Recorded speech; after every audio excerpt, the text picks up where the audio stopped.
Welcome to the Rainbow Bridge Podcast, where we bring the Word of God to the lost and the LGBTQ. I'm your host, Nayshondra Mercer, a best-selling author, master trainer, and leadership coach, but you can call me Coach Nay. Each Sunday, we embark on a journey of faith, acceptance, and spiritual growth through heartfelt discussions, inspirational stories, and biblical teachings. I aim to bridge the gap between your faith and your identity, offering a safe and affirming space for everyone without judgment, fear, or shame. Join me as we explore the divine love that transcends all boundaries and empowers you to live life as your true, authentic self. Let's get started. Welcome back to the Rainbow Bridge, my friends. I am excited. Guess what, guys? I have another guest interview for you today, and you already know the deal. I don't bring guests onto the Rainbow Bridge very often unless I know that they have something wonderful to bring to this stage and to this platform. And I am super excited to introduce you to business owner, a womanpreneur, jewelry making extravaganza, Miss Meshanda King of Duality Click. Hello, Meshanda. Hey, how are you? How are you? So good. You and I have... So I'm going to give the listeners a little bit of a background. So this conversation started towards the end of the year in 2024.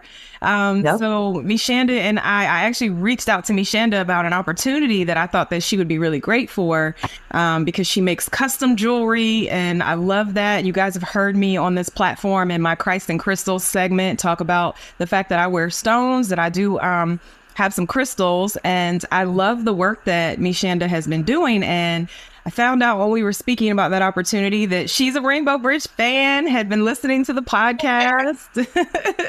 Yes. We shared so many similarities that I just had to have her on the show. So Meshanda, tell our friends at the Rainbow Bridge a little bit about your background.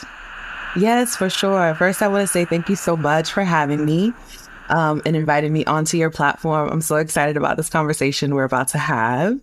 But a little bit about me. I'm Meshanda King. The company that I own is Duality Click.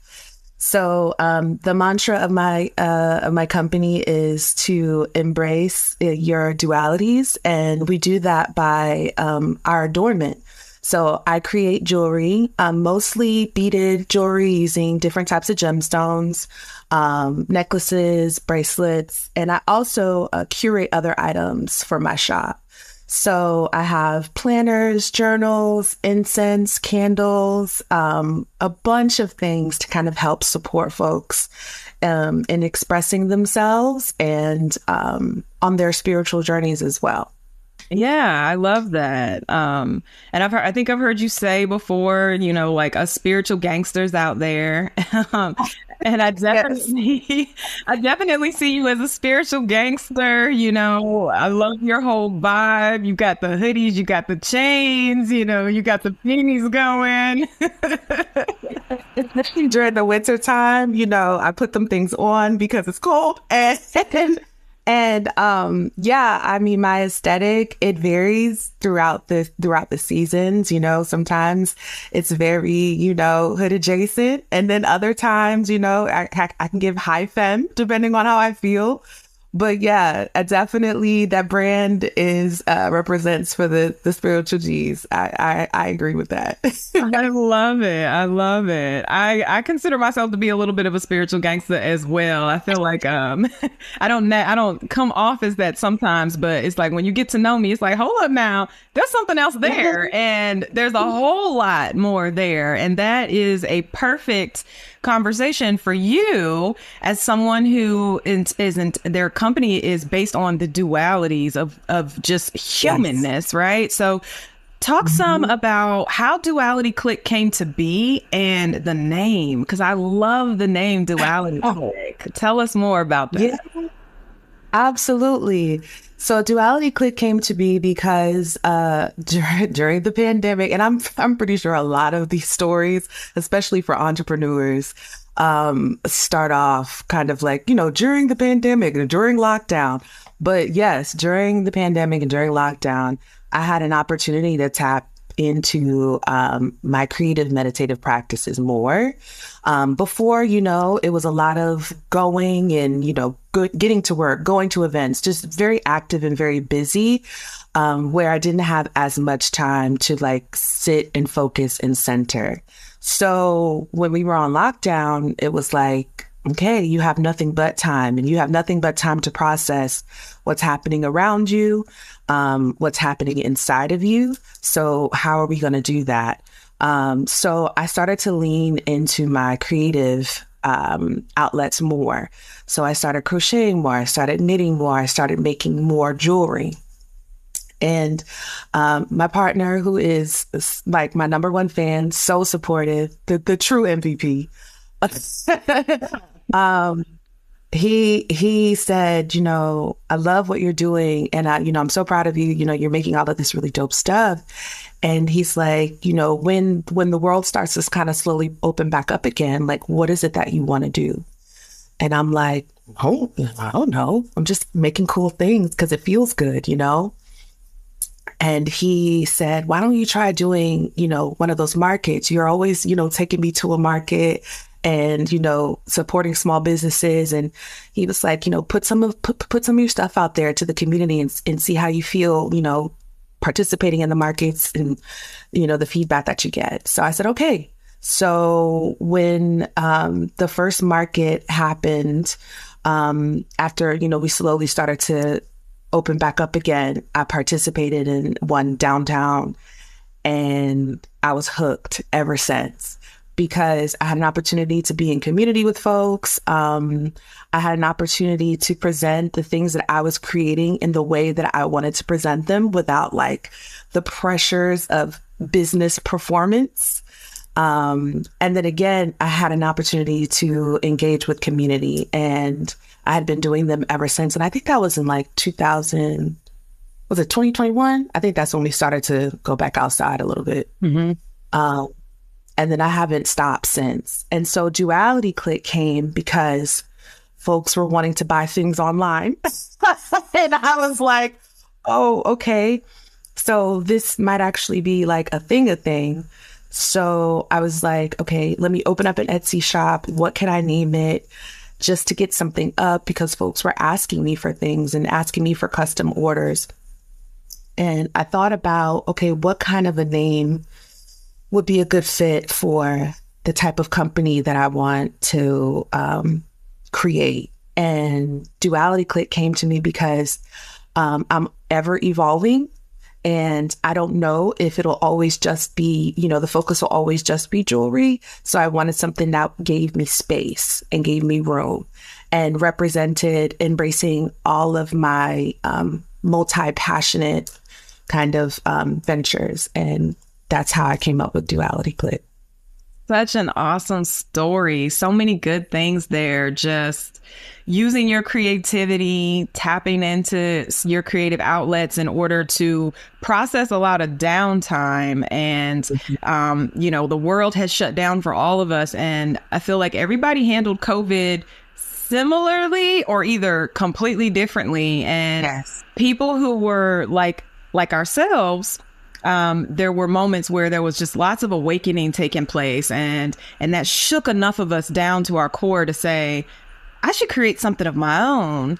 And yes, you leaning into that and having the support of your partner, recognizing like, no, this is a gift and you need to share this, and encouraging you to step out of a comfort zone and to put yourself out there and become a part of the thing that you were already engaging in anyway. So now you've gone from, I just like to go to these markets and see the cool things that other people are doing, to being the person who's doing the thing. So what has that process and transition been like, from going from being a consumer in that space to being a creator and a creative in that space? Yeah, that process has been, it's been great. I haven't stepped foot in a mall. I don't know what it looks like in there. They're not even open, it seems. I tell folks, I don't know what it's like in there. And, shout out to the folks that, are, still girl. I don't know what it's like. So I wouldn't know what to do.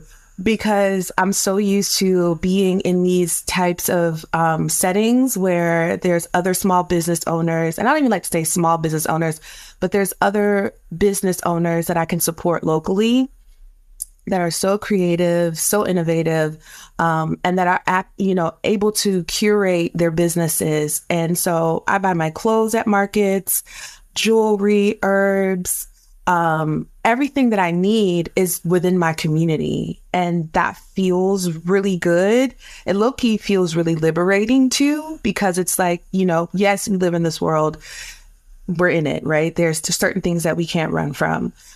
And also, I get to determine how I want to engage in consumerism. And I love being able to support local owned businesses and, mom and pop shops and things like that. So, yeah, I love it. I get everything that I need from my community, and I'm grateful for it. We barter. So, we exchange, services for items, service for service. It just feels natural. It feels very natural. I love that for you. And again, this overarching theme of community and getting to build your own community, engage with it, and partakes in the parts of community that you feel most aligned with. And I'd love to talk more about what some of those communities are. I do know, for our listeners who do not know, you and I both are part of the queer community, very proudly of that as well. So how has Duality Click been able to help you to further engage and even build and grow within the queer community? Yeah, so I would say if you were to go to my Instagram, it ain't hard to tell. And I'm thinking about it from like the business owner side, right? Like some of the tools that I've taken from working in corporate is, building your customer avatar. Like, who are you speaking to? Who are the people? What's the audience that you're having the conversation with, that you're, decorating the table for, that you are, curating the items for? Like, who's wearing my jewelry? Who's putting the things on, right? Who's adorning themselves for my creations? And a lot of the times, because I'm a queer person, I've found that has been my community. So when I'm out at markets, visibly queer folks stop at my table. And it's, it's a number of things. And you want to talk about marketing and advertising and aesthetics, it's very colorful. Purple is my favorite color. It's everywhere. I have a lot of rainbow stuff. So if you think about, the marketing aspect behind that, which, we can have a conversation about that another day. But it's a very magical, very bright kind of experience. And that's intentional to attract a specific type of audience. And the language that I use when I'm having conversations, I refer to my partner as my partner. I refer to him as my husband at times. But these things are indicators of certain things, and folks pick up on it and they're like, oh, hey, cousin, like, yeah. So it's helped me ground myself in my queerness and in those communities. Black women, period, all day, every day. Period. Like, what else you want us to say? So there's that, like, I mean, and, when we were talking about, like, kind of like the spiritual gangster aesthetic, the OG aesthetic or whatever, like, I'm going to have my big gold earrings on, I've got a short haircut. Sometimes it's platinum blonde. Sometimes it's black. Like, the girls who know, they know. And, get it. And, I rock a tooth gem from every now and then. And I love a good nameplate. I wear affirmations. So anytime that there's, somebody walking around with like a nameplate on, or like jewelry that says something, it gets very much fly girl. So Black women, queer people. Yeah. That's it. We here. And I love that. I love that you spoke to just even our language I feel like as queer people, we are very intentional about our language. And a lot of it has to do with because so much of our identities require the use of proper language. And like you stated, you refer to your partner as your partner. I refer to my partner as my partner. And it's a simple thing. There were a couple of years ago where my dad was having a conversation with me and someone else, and I could tell that he was fumbling for the wrong words, and he wanted to say friend, you know how they do us, little friend, and I just very politely and very gently said, "It's okay if you say partner, Daddy. If everybody says partner, it wouldn't be a thing." It wouldn't be a thing. It wouldn't be a thing, and I love that you are proud enough and grounded enough to use such language, because it does send a signal to the girls, right? Those of us who know, right? And the first time that I met you in person, I picked up on the vibe. I saw your business. When you look at your business, like you said, is no question. We know we're proud, okay? Even the logo, so many times people are like, "Oh, I thought that was you and your girlfriend." And I'm like, "It's me." Yeah. It's both sides of me, but yes, but it's me. Yes, and I love a good and. And so it signaled to my brain, whether you knew it or not, through the etherverse. I was like, "Oh, this is my family." And then by the time we met in person, I got the whole spiritual gangster vibe. And I was like, yes, I love all of that. And so here we are, and it just goes to show how just being yourself, being authentic, and the power of our words, what it can do and how it can either build up or it can break down. And in this space, picking up on some of your language has allowed for us to be able to meet and to speak and to talk on levels outside of just business, and also to be a part of the same community that you and I are a part of, both outside of the queer community and then also with us both as business owners working to grow our business and maximize as a part of the Maximize crew. So it's been great to, hang out with you there as well. So talk some about what business has been like for you, how content creation has been, and also like what it's been like being in the Maximize crew. Oh my goodness. First, I'll start with what it's been like being in the Maximize crew, because my goodness, there is something special about women getting together with the same focus in mind, and that is to build community, to grow their businesses, and to do something different, things that they've never done before. I was always saying, like, I'm not a content creator, girl. Like, I am not trying to be on the ticker talks. I'm not trying to, I'm not trying to be on Instagram like that. Like, that is not my ministry. Right. Yes. And I had to get really clear about, here are the tools that we use as business owners to find our audience, to tap into our community, to tap into our people. If you're not there, folks won't be able to find you. Okay. So then if I'm going to use these tools, how can I use them authentically? What makes sense to me, right? I can be inspired by how other people, create content, use Instagram, use TikTok, stuff like that. I can be inspired by those things, but I don't have to, immediately replicate or do it exactly that way. The goal is to find what my authentic presence is going to be like in these spaces.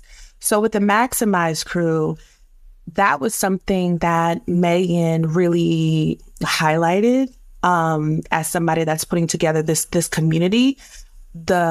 The point of showing up authentically.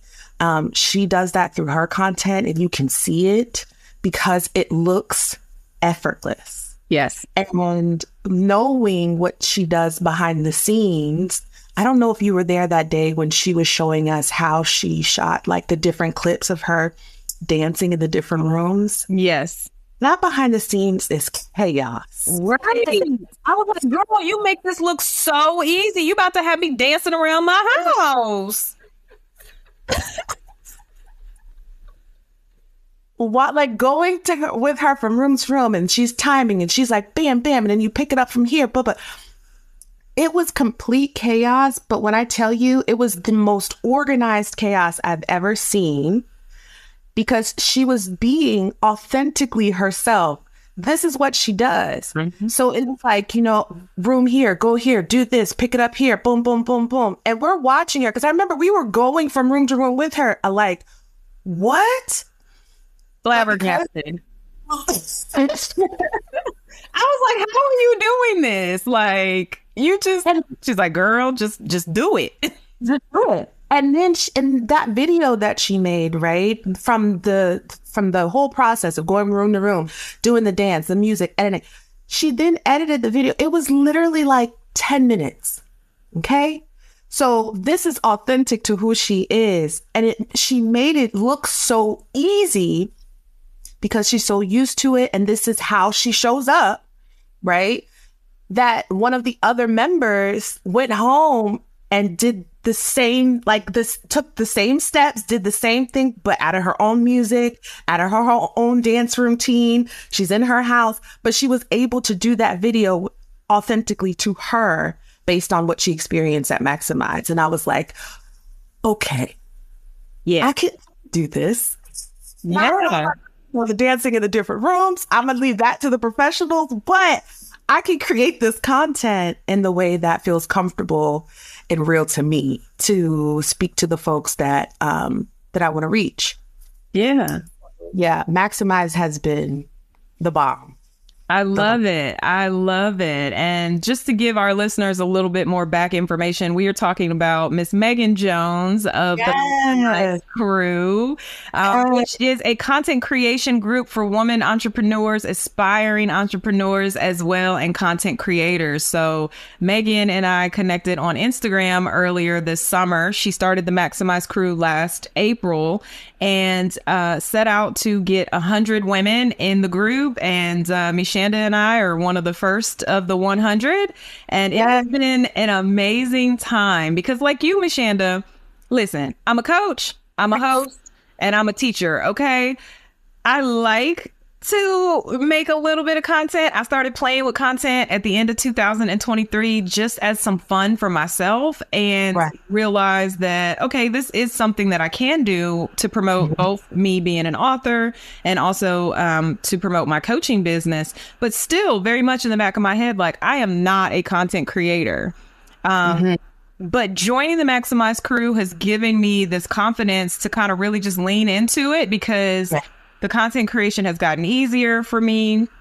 I do enjoy doing it as long as joy is at the forefront of what I'm doing. And I love being a part of the Maximize Crew, where I get to meet and network with women such as yourself. And as you see, help each other out. So here you are now on the Rainbow Bridge, and I have the honor of sharing my almost, this year will make 15 years in the podcasting world. That's Thank you to lift up other, other entrepreneurs and other women such as yourself, or even the ability to sit here and to talk with you about our experiences with the Maximize Crew. So it is a wonderful environment. Again, community. And as we say over at the Maximize Crew, it's about collaboration over competition. And I absolutely love this opportunity to collaborate with you here. So let's talk some about the jewelry that you make, Meshanda, because it is beautiful. So for those of you who don't know, if you don't follow Meshanda on Instagram, you need to go on over there and holler at her. It's at Duality Click. Yes. And I will make sure that all of her information ends up in the show notes of this interview. But she makes beautiful custom jewelries. And as I've shared with you all here, I love to wear stones. And I got to the people about your jewelry. Yeah. I got you. So yes, I make custom jewelry. I started off specifically doing bracelets. And that's a really fun story. Actually, my partner, he's to blame for that, because right before lockdown, the pandemic, we went to go get our rings cleaned. That was probably the last time I've been to the mall. Wow. Yep, we went to go get our rings cleaned at the mall, and there was a obsidian beaded bracelet that he saw at the jewelry store, and he saw it first, and I was like, "Oh, that's really nice." I saw it second, and I said, "Oh, I think I'm gonna treat you and get it for you." And it was beautiful, and it had like threading and these black obsidian beads. And he was like, "Well, before you get it," he's like, "I think you can make it." And I was like, "But it's so much easier if I just buy it." And he's like, "Why don't you just try making it first, and then see how you feel, and then you can always come back and get it, because I'm always appreciative." So I'm like, "Okay, fine." So I get home and I'm like, "Where the heck am I going to get obsidian beads from? What the heck are obsidian beads anyway?" So I started reading. About the different gemstones. I started reading about their properties, where they come from. I was learning about how some places were how they ethically gather their gemstones, because there are other places that do not. I started just reading a lot about them. Not to say that I'm an expert, by no means. I'm constantly always educating myself, but just getting some knowledge around them and where to find them, because I was like, I didn't want to go to Michael's or like Joann's or anything like that to buy them. I wanted to get them from somewhere specific. So I found a space and I purchased them. They were located in Sedona. And if you know about Sedona, it's like one of the vortexes. So it's magical. I can't wait to go back. My goodness. Yes, it's considered one of our vortexes. So I linked up with them. I was like, cool, I'm going to, buy, a couple of strands of different gemstones to make some jewelry, but specifically focusing on that bracelet. And I wound up actually remaking the bracelet that I saw in the jewelry store for him, making this same exact bracelet in the same exact style. And so I gave it to him, and he's like, "You should do more of this." And I was like, "Yeah, we'll see." But subconsciously, I did. I started making more. I started reaching out to different companies. I started watching a lot of Instagram live shows. A lot of these mining companies, they would do like Instagram lives on Tuesday for their gemstones and crystals and stuff like that. So I started watching more and supporting those businesses to get my gemstones to make my jewelry. So I started making bracelets, then I started making necklaces, then I started making earrings, then mothers, parents. My mom would be like, "Can you make me a such and such and such? Can you make me, she wanted eyeglass, like an eyeglass chain." Nice. So I started making those. And I was just making things. I had a homegirl come to me, and, she's a cannabis advocate. And she's like, "Can you make me smoke clips? I need some smoke clips." So I started making gemstone smoke clips. Like, I was just making everything. Yeah. So that's pretty much how it started. The gemstone blunt clips are so cute. Okay. So there's a market. The girls who know. No. Well, you got to have you a bedazzled one, baby, because we do it different. Listen, and I was going to say, especially with, I keep long nails. So listen, they've been lifesavers. Right? Much. So that's the thing that I love so much about what you do, Meshanda. It's so versatile. Like, the creativity knows no bounds. There's so many different things that you can do. And it's just beautiful. Like, you light up, you can see the joy on your face. And I can only imagine the way that you must feel when folks are just buying and buying and buying, and when they're returning customers for you. So what is business like for you? How often are you receiving returning customers? And I ask that question for me personally, because my stones always leave me, and I'm recently learning. Thank you. I'm recently learning that they leave me once they have fulfilled whatever it is that my intention was for them. And I have been blown away by that, because Folks on the podcast platform already know that, I have battled with mental health challenges my entire life. And there was a time where I suffered really, really badly from just very intense panic attacks. Like I would feel like I was dying. And I would always use a lot of grounding stones, such as obsidian, tiger's eye. They always just helped me in those moments. And most times I would just kind of, it's more sensory for me, kind of like thumb through them and say a prayer. I might pull on the serenity prayer, whatever is right there in my arsenal to help me calm down. Right. And I would continue to buy those because I would think that I still needed help with my anxiety. But as God came in and healed my anxiety, all my tiger's eyes and my obsidians just start leaving me. So what? Oh, thank you. We're done here. Yes, like we're done here. You don't need us anymore. So talk to me about folks that come back to you who might be like me, who are buying your stones all the time because their stones are like, you good, sis. So I always tell people because I get a lot of folks that come to the table when I'm doing markets because I really enjoy doing markets. I'll probably always do them. I'll be a little, old woman out there, dressed probably very similar out there, slinging my wares. But people will come to the table and say, oh, I bought a bracelet from, this place and, it broke. And or I bought a crystal from this and now I can't find it. And, and it's a very frustrating experience for folks. And I will say with the gemstones being a tool that you can use, right? So when you were talking about having, heavy feelings around depression and, their mental wellness wasn't at its best, having these particular tools to kind of ground you was helpful. And then when you started to tap into your relationship with God and strengthen that practice, then, those tools left or they broke, right? Because that's what they are. They're tools. A lot of folks, I know that there's a lot of conversations happening in the ether around home, worshiping crystals and da-da-da. And I'm just like, these are ridiculous conversations. These are tools. These are tools that were placed here from the ultimate creator. And it's up to you whether you want to tap into those tools or not. You have that option because the creator gave us free will. The creator also gave us discernment. So if it works for you, great. If it doesn't, great. Your job is to find what works.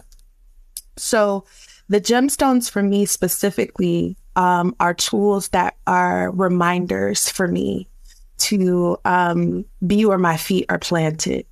So if it's a rose quartz or a tiger's eye, I'll say the tiger's eye because that is a grounding stone.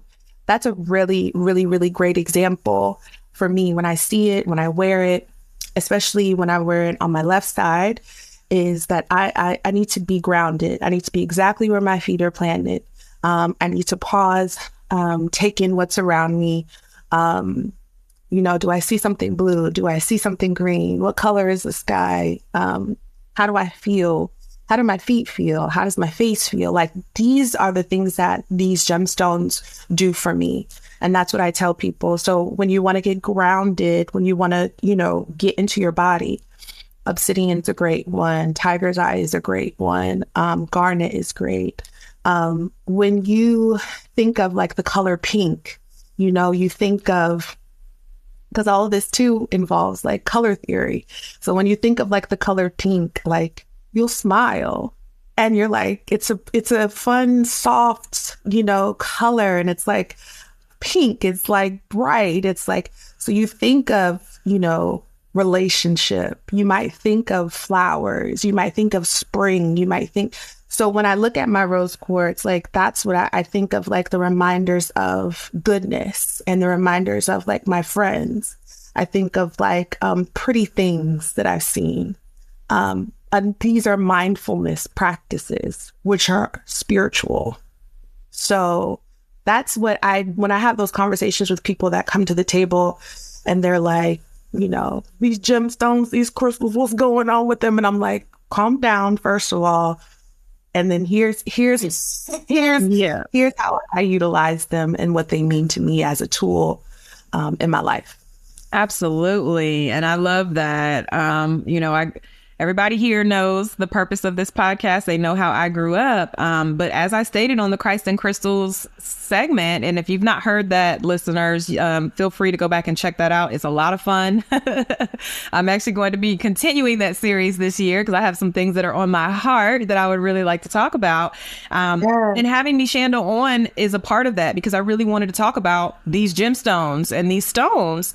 But I had to get out of that religious mind frame as well, because growing up, my grandfather always wore a copper bracelet.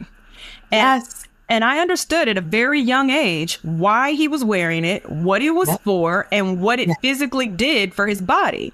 And so when I started leaning into, and I was always that kid that loved stones. Like I was that kid that got to go on the really nice school field trip. So I would go to the Smithsonian in Washington, D.C. with my class and would go straight to all the stones, like not just the diamonds. I'm talking about like the tiger's eyes and the obsidians and the amethysts. And I've always loved them because the good book that I have always read had these same stones in them. And plenty of times in the scriptures saying that these robes and garments were garnished with jade and sapphire and all these things. So you could never get me to understand that these things are not of God or can't be, tools. And honestly, that's like you said, that's all it is. These are tools. And the same way that folks will pull out a rosary bead, or some folks will be, they got their holy water, or some folks got oil. These are just tools to remind you of what's what, who is in ultimate control, and how to remember that this body of yours has needs. And sometimes it needs a little bit of help. And so adorning yourself with jewelry such as what you make has been a big catalyst, at least for me, in both my wellness journey and my spiritual journey, and realizing that like what works for me isn't going to always work for Susan, and that's totally fine. Right. And it's not supposed to. Working with my jewelry and building out my business, I mean, that's a spiritual practice in itself. But also there's been a level of like tolerance that I've built around my spiritual practices that have helped me see like I'm part of a puzzle. I'm part of a piece. And it's important for me to hear other folks' experiences, to be open to receiving how other folks practice, because that's been a form of inspiration for my practice, and also to see where my puzzle piece fits.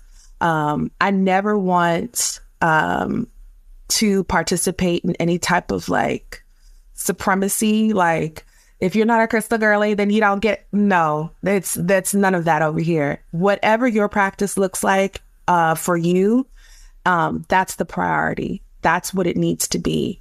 And I'm curious about that. I'm fascinated about it. And I believe that, again, all of us, we have a piece of the ultimate puzzle.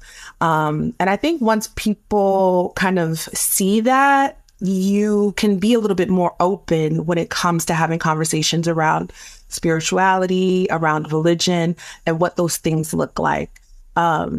So for me, my spiritual practice, and as part of my creative practice, my spiritual practice is rooted in, it is my job to find glimpses of God in everything, every day.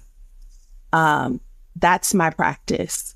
So when I get up, thank you for my eyes opening. Thank you for the air that I'm breathing. Thank you for this water I'm drinking. These are glimpses of God. Thank you for that conversation that I had with old boy down at the gas station. He was really dropping gems. Thank you for me walking into TMC and seeing someone in there creating content. That's inspiring. I need to drop that reel, shout out to God. You know what I'm saying? Like God, God wants you to keep going, like, thank you for, coming home and my partner cooked my favorite meal. Thank you for me being able to sit down and use my hands to create a custom order for someone. That's my practice, is to find God, glimpses of God in everything. And that's rooted in how I create things, how I adorn myself, how I curate items for my shop. And also, like, I know God is dope and wants me to be dope. So sometimes, it's like, I just like that thing because it's fly. And God's like, yeah, get it, do it. Right? It belongs to you. Or like, add that to the shop because it is really cool. And I know that. So again, like, my business is a spiritual practice. My creations are a spiritual meditative practice.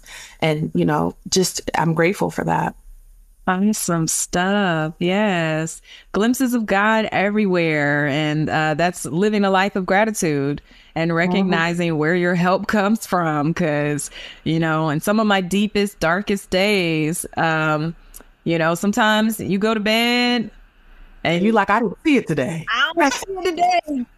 I don't know, but by the power out there that is so much stronger than me, I still wake up every day and I'm walking this earth, even during times where it's ghetto and you may not want to be here anymore. So you can't tell me that we out here running around by our own strength, because ain't no way. There are some people who pray not to wake up some days and they wake up anyways, right? And when you do that, you have to give the gratitude. So like you said, God is dope.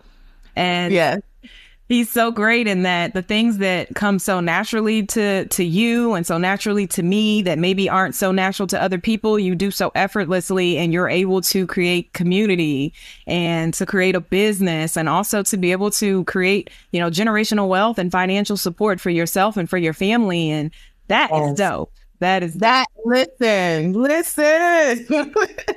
And on the days where, because sometimes like you were speaking about, mental wellness is real. Again, we're still operating in this world, right? We're still in these systems. So some days you like, I didn't see it today. I'm really having a hard time seeing it. Yeah. But that's where faith comes in, right? Like, I may not have gotten it today, but there's always tomorrow. I might get it tomorrow. Yeah. So, 100%. Absolutely. I love that. And as we wrap up here, Meshanda, I don't want to let you go without shouting out your Shout Out Atlanta interview. Yay! Thank you so much. Oh my gosh, that was incredible. That was something that I had on one of my vision boards to do.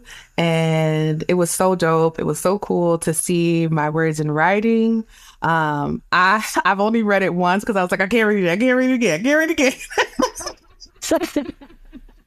I know how that is. He's like, woo, it's out there. He's out there forever.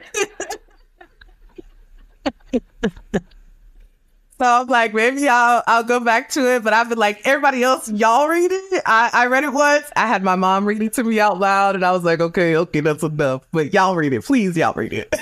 It was a beautiful interview. I love everything that you were doing at the Duality Click, and also just your messaging in general.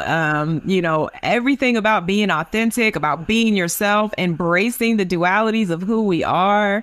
I love everything about your brand. As soon as I saw it, I was like, oh, that's for me, because I'm the South Carolina Southern Belle, but I mean, depending on what we doing, if we on the right part of town, I mean, I like trap music just like the next one. But if we're at church, I mean, I could get my Kirk Franklin on too. You know what I mean? So that part, it's very yes and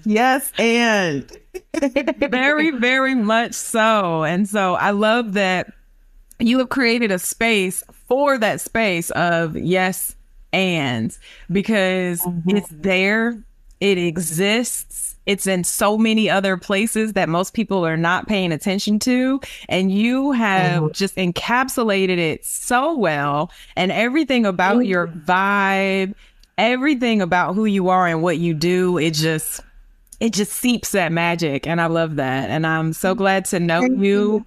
I'm so excited for having you here. And I look forward to what you do next. So let the listeners know what's next for Meshanda King at Duality Click, and let them know how they can find you. Yes, thank you so much. Again, thank you so much. I'm so honored to be on your platform. Thank you for having me. You can find me on Instagram at Duality Click. I am on the TikTok. It is Duality Click on TikTok as well, as long as it's, around. But I mostly still post a majority of my stuff on Instagram. My website is dualityclick.com. I take custom order requests, and then I also have items on the shop. I'm starting a newsletter this month, so you can sign up on the website to receive those. Yay! Monthly newsletter, and it's going to be filled with tips, updates, affirmations, all kinds of great stuff. So yeah, I look forward to seeing you. Daddy. I love that. I don't know why, but this is on my heart. I feel some Duality Click merch coming. Listen, same. All right now. I can totally see you just beasting in that area. I can see your hoodies in the back of my mind right now. I really can. Same. Well, I love that. And I so hope that I continue to see you just grow and blossom. And of course, we're going to continue to be in community with one another. And if anyone listening to this podcast is an entrepreneur, content creator, or an aspiring entrepreneur, and you just want to be in a group full of other women who are doing what you're doing or doing what you want to do, and you just need some inspiration or maybe a little bit of boost, we would love to invite you to find us over at the Maximize Crew. You can find them on Instagram at the Maximize Crew, and also at their website, the Maximize Crew. So until next time, my friends, I want to give a big round of applause to Miss Meshanda for being here with us. I'm so excited for you and for your future, and I can't wait to see what God is going to continue doing for you. Same for you. Same for you. Thank you so much. I'm so grateful. Thank you. Oh, absolutely. It was my pleasure. So there you have it, my friends. You know how to find Miss Meshanda King over at Duality Click. And I hope you enjoyed this interview. Please check out her shop. Her jewelry is amazing. Go buy it all up. Tell her that I sent you. And until next time, my friends, be safe and be well.